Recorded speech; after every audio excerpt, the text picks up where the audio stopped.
Hello and thanks for joining us. This is the Signature TV News Update. I am Marvelous of Bowman. In the headlines, House of Representatives members calls for support for Rotary Club.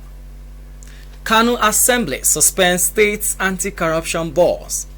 And now the details. A fresh initiative to address Nigeria's ethnic divide was launched in Abuja on Monday. Leaders of the initiative called Fairer Advocacy Campaign Zubai's Baba Ibrahim told journalists at the launch that even Nigeria's security, unemployment and communal conflict challenges can be traced to ethnic misunderstanding. Signature TV correspondent Chibezobi reports. Female activist Zubai's Baba Ibrahim said that the ordinary Nigerian wants a united Nigeria where they can live, raise their families, and meet their daily needs. She, however, observed that politicians take advantage of low level of education in the country to incite ethnic hatred among different groups in the country. Some of the politicians, especially at the federal level, when seeking for votes at the local level, go the ethnocentric way, making people who are mostly uninformed and uneducated to think that leadership starts and ends with being part of an ethnic group. And we watch them thinking other ethnicities are their enemies. For the relational communication, enabling this campaign can be effective in building cooperations between people of different ethnic groups through relational communication. The leader of the new initiative stated that the civil unrest in many parts of the country, destruction of property and livelihood of many citizens are directly caused by lack of respect and intolerance by the groups for one another. She promised that the new campaign will focus on enlightening Nigerians on the need and reward of being united as a nation. Inter-ethnic conflicts have been the backbone of security challenges. Unemployment, inadequacy of basic amenities, poor healthcare systems, bribery and corruption. So the main goal of our campaign is to address some of these challenges through creating systems of inter-ethnic relationship, harmony, and peaceful coexistence.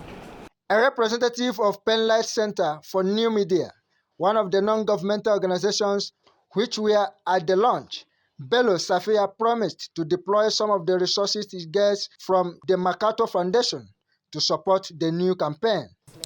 We are going to support this initiative at this level with part of a grant given to us by the MacArthur Foundation. And we're also going to continue to monitor the progress of this initiative to see how we can sponsor them or help them or support them further to progress and succeed.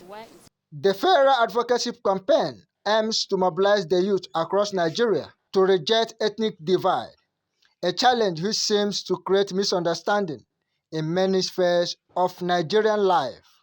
In Abuja, Chibuezobi for Signature TV. The Deputy Majority Leader of House of Representatives, Peter Patterson, has called on Nigerians to support Rotary Club of Nigeria to enable it to reach out to many Nigerians who need support services.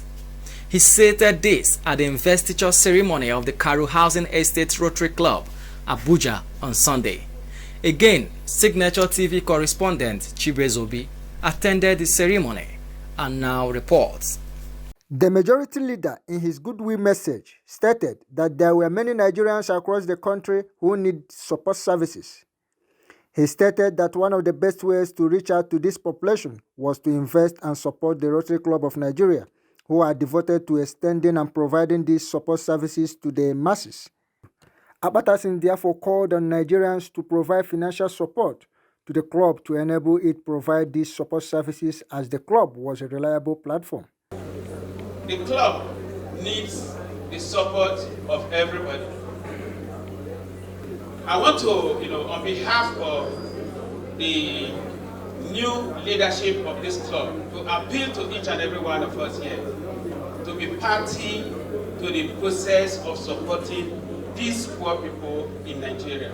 In most cases, it's difficult for individuals to carry out, these support services. But by supporting clubs like Rotary Club, you would be, touching lives and making things better for the ordinary people. Nimi Lawrence, the immediate past president of Karo Housing Estate Rotary Club Abuja, highlighted some of the support services already provided by the club during his tenure, which according to him include a solar-powered monitored water borehole in Ziadna community, Orozo in Abuja Municipal, and provision of toilet facility to the members of Dobana community. While appreciating Nigerians who supported him financially, Lawrence called for the continuous support to enable the new leaders to continue in its humanitarian services. With these 10 projects altogether, we were able to reach out to schools within our adopted community. 2 schools provided branded books for them, and also sanitation materials for them. Cost so much money. Within the year too, we also built microflush toilets for far away in Ilorin, a community in Ilorin. That was in conjunction with the district. We contributed and then we were able to build a microflush toilet for Awodi community in Ilorin, Kwara State. The newly elected and the first female president of Karo Housing Estate branch of Rotary Club of Nigeria, who took over the leadership of the club at the investiture ceremony, solicited for partnership and support from Nigerians to enable the club uplift the less privileged and make the society better.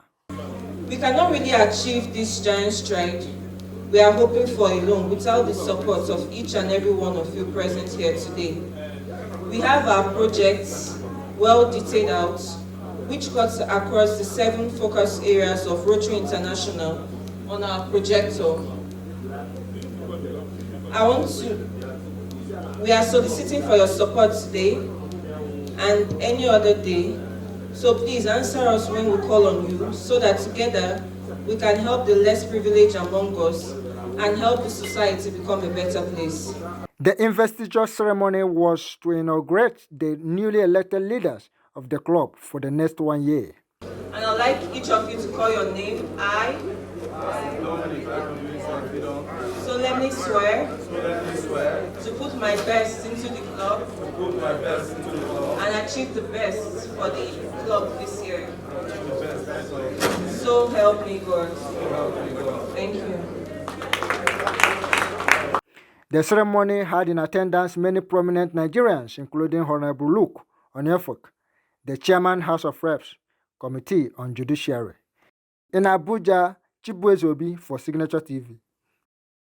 Kano State House of Assembly has suspended the chairman of the State Public Complaints and Anti-Corruption Commission, Mhuyi Gado, for 1 month for breach of the law. This followed the adoption of a motion by House Leader Labaran Abdul Madari during Monday's plenary. The motion was based on a petition against Mhuyi Gado by Office of the State Accountant General after he rejected a chief accountant posted to the commission by the office.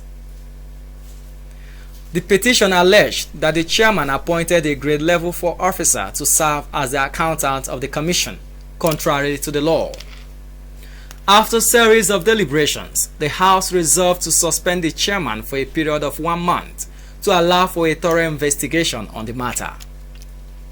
The lawmakers also set up an ad hoc committee under the chairmanship of Chairman, House Committee on Public Complaints, Malam Umaru Gama, to investigate the matter and report back in 2 weeks. And now for business. The Debt Management Office DMO on Monday offered for subscription more federal government bonds at 1,000 naira per unit. According to information in its official website, DMO announced that the bonds were 2-year federal government savings bond due on July 14, 2023, with interest rate of 8.3% per annum. There is also a 3-year FGN savings bond due in July 4, 2014 at 9.3% interest rate per annum. Opening date for subscription is July 5th, closing date is July 9th, while coupon payment dates are July 14th, October 14th, January 14th, April 14th, and July 14th. The offer comes at 1,000 naira per unit, subject to a minimum subscription of 5,000 naira and a multiples of 1,000 thereafter, subject to a maximum subscription of 50 million. The office assured that the bonds qualify as securities in which trustees can invest under the Trustee Investment Act. It added that they are backed by the full faith and credit of the federal government and charged upon the general assets of the country. And now on the foreign scene, the Ethiopian Prime Minister says the recent withdrawal of troops and officials from the northern Tigray region should not be viewed as a sign that the government side lost the war. Abiy Ahmed said the 8-month conflict against Tigrayan rebels had weakened them. He said the national army still had the capacity to fight, but stressed the need for there to be peace in order for Ethiopia to develop. In an address to Parliament, he did not respond to the rebels' list of preconditions for there to be a bilateral ceasefire. Hundreds of thousands of civilians in Tigray are experiencing famine-like conditions as a result of the conflict, and aid agencies are appealing for unhindered access. And now to the world of entertainment. Nigerian musician and activist Idris Abdulkarim has disclosed plans to release another version of his hit track, Jaga Jaga. It will be titled Jaga Jaga Oti Get Ye. He said this during an interview on Monday while lamenting problems of Nigeria and the entertainment industry. The musician took a swipe at former President Olusegun Obasanjo, accusing him of being part of the problem of Nigeria. Idris said that when Obasanjo was in prison, he promised to transform Nigeria but failed to keep to his promise when he became the president. The rapper also lamented that Nigerian youths are not ready for politics or to lead the country. He said Nigerian youths are busy watching Big Brother Naija and gambling. He further slammed young musicians for focusing on irrelevant things and not using their music to enlighten the public. And now in sports, Kylian Mbappe is increasingly unlikely to sign a new contract with Paris Saint-Germain this summer, according to a report. The France international has a year remaining on his deal at Parc des Princes, inevitably resulting in frequent speculation with regards to his future. While Paris Saint-Germain insists that their most prized assets will not be allowed to leave in 2021, the French giants also do not want to risk Mbappe departing on a free transfer. Nevertheless, according to Marca, the 22-year-old and club officials are no nearer to finding a resolution which would suit both parties. Mbappe would allegedly prefer to sign a new contract with the guarantee of being able to make the switch elsewhere if another club makes a suitable offer. However, PSG currently have no intention of agreeing to the request, which will go against rules outlined by the French Professional Football League. Before we end the news, a recap of our major stories. The Deputy Majority Leader of House of Representatives, Peter Akpatasen, called on Nigerians to support Rotary Club of Nigeria to enable it to reach out to many Nigerians who need support services. The Kano State House of Assembly suspended the chairman of the State Public Complaint and Anti-Corruption Commission, Mhuyi Gado, for 1 month for breach of the law. Safety and security begin with you. Be patriotic. Report any suspicious activity to law enforcement agencies. Please stay safe. That's the Signature TV News Update. On behalf of my producer, Damilola Abudu, I am Marvelous Obomman. Thanks for watching.